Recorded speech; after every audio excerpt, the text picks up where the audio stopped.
Hello everyone, my name is Maria Victoria Moragues and I'm presenting this work entitled Bulk Dissipation and Flow Characteristics in Cube Armored Breakwaters.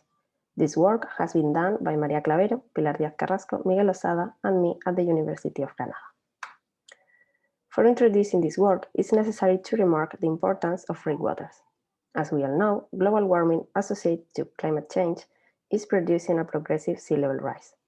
This situation results in greater and more frequent extreme events in the coastal area, such as flooding, damage to structures, dune destruction, etc. These effects have strong impacts not only in low-lying coastal areas, but also in coastal structures. In general, rubble-mound breakwaters are the main maritime structure used to protect ports and coastal zones, not only due to their effectiveness, but also because of their cost, design complexity, and environmental and socioeconomic impacts. The selection of a breakwater type and its dimensions and elements depend on the project requirements, site characteristics, and wave climate. The analysis of the hydrodynamic, formal, and structural performance of a breakwater must account for three laws. First of all, the energy conservation law, used to estimate the energy transformation in the wave structure interaction. Second one, the mass conservation law, used to estimate the run-up, run-down, and overtopping. And the third one, the momentum conservation law, used to calculate the forces and momentums on the pieces that form the structure. In this work, we are focusing on the first two laws. We all know that the presence of a maritime structure transforms the incident wave energy in energy reflected and returned to the sea, energy transmitted through the breakwater if it is permeable, and over the breakwater if it is overtoppable, spreading to landward side, and energy that is globally dissipated and thus extinguished. A breakwater dissipates energy by means of three mechanisms: wave breaking over the slope, wave propagation through the secondary layers and the porous core, and third, when interaction with the main armor layer. The analysis of the wave energy transformation modes can be achieved by defining in a finite control volume with 1 unit of width and constant water depth that includes the wet water, the positive inflow, the negative outflow, and the dissipation flow. The wave energy conservation equation given in this sheet can be used when linear theory is applied and the energy to higher harmonics are considered negligible.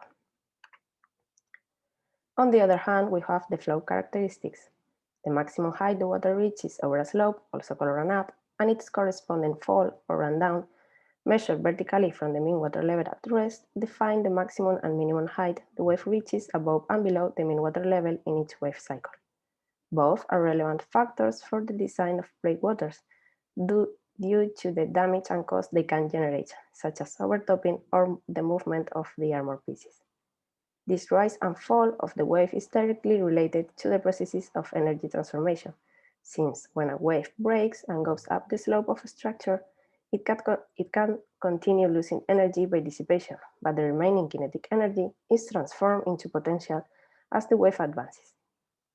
The total water excursion, the sum of run-up and run-down, is a good parameter to measure both parameters since it eliminates the influence of the mean water level at the slope, very important in certain types of wave breaking, such as spilling breakers, which generates an accumulation of water increasing the mean water level. In 1949, Iribarren and Nogales used the Iribarren number, or the surf similarity parameter as budgets call it, to determine whether the predominant mode of a wave energy transformation is reflective or dissipative. In this equation, alpha is the slope angle and h and l are the characteristic wave height and wavelength, respectively, at a certain location. Clavero et al. Modified the Iribarren number by replacing the slope angle with the scattering parameter, which is the area of the porous core under the still water level. Its application improves significantly the quantification of the reflection coefficient in the transition and reflection-dominated regions. Díaz-Carrasco et al. Reworked the dimensional analysis done by Budges and showed that the dissipation processes of an impermeable plane slope depend on both the relative water depth and the incident wave steepness. Moragues et al. Confirmed this assumption relating both parameters with each wave breaker type on impermeable slopes. For permeable slopes, the dissipation in the main and secondary layers and in the core also plays a role. Thus, in addition to the relative water depth and the wave steepness, the wave energy transformation, run up and run down, depend on the parameters of the main armor and core for each slope angle. For analyzing the relationship between the bulk wave dissipation and the flow characteristics, tests were done at the wave current flume from the University of Granada. The model consisted on a rubble-mount breakwater with crown wall composed of a double armor layer of cubes and a permeable core of fine gravel. The geometrical parameters of the physical model are summarized in this table. The most important parameters to take into account are the size of the armor unit, 25 and 65 millimeters, while the rest of the physical parameters remains constant. In the pictures, the difference on the size of the cubes can be appreciated. This difference was expected to affect both the dissipation and the run-up. The experimental tests were performed with a constant water depth. Wave breaking was only caused by the wave-breakwater interaction, and the experiments were done under non-overtopping and low-damage conditions. Irregular waves were generating with a Jones-Swap spectrum with a peak enhancement factor of 3.3. Each test was performed with runs of 1,000 waves. In this table, we can see the summarized test condition. Tests were done by fixing a wave period while increasing the wave height 2 centimeters until wave overtopping occurred.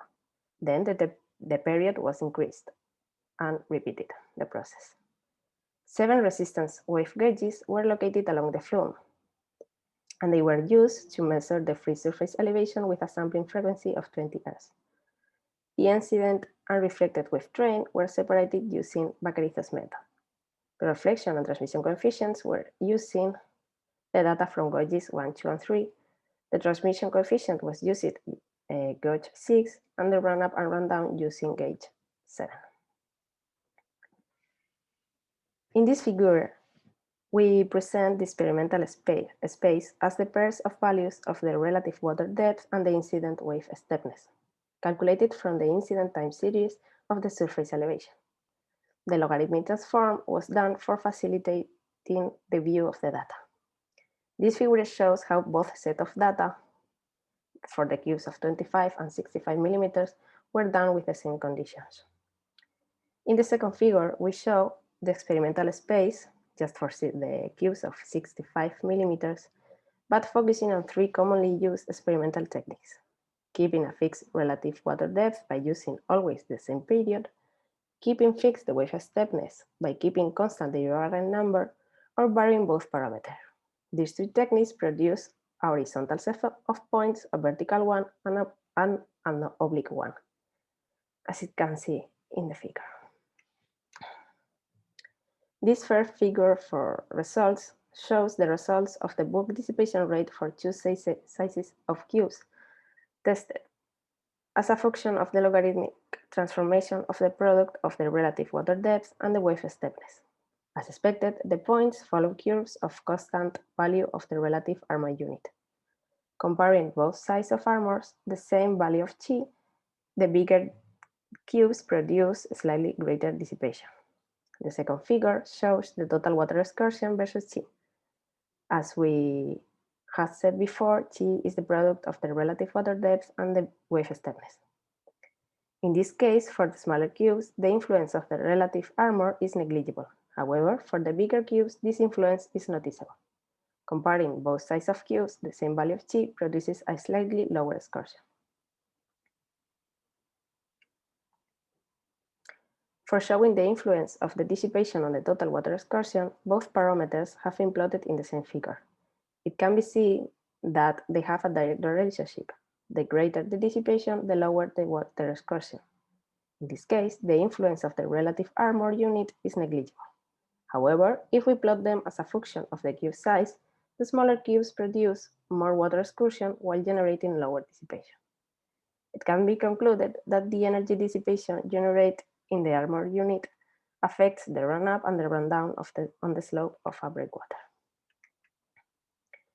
If we focus in the aforementioned experimental techniques by plotting the same figures, we can see how the vertical and horizontal feet, the yellow and orange lines, do not cover most of the points. Only an oblique feet is able to analyze the whole domain, which is necessary to study all the breaker types for studying the whole breakwater behavior. We can conclude for this work that the bulk dissipation depends on the breaker types, the main armor layer, and the core. By plotting the total excursion against G, it gives us a good display of the experimental data and helps to define the wave energy transformation domains on the slope. The total water excursion on the slope can be predicted by knowing the bulk dissipation and vice versa. And it is important to use an experimental technique that allows us to see all the possible scenarios. Here we have some references we have mentioned. And we would like to thank the ICC organizing committee for letting us present this work, our supporters, and our research group from Granada. And also thank you all for watching us.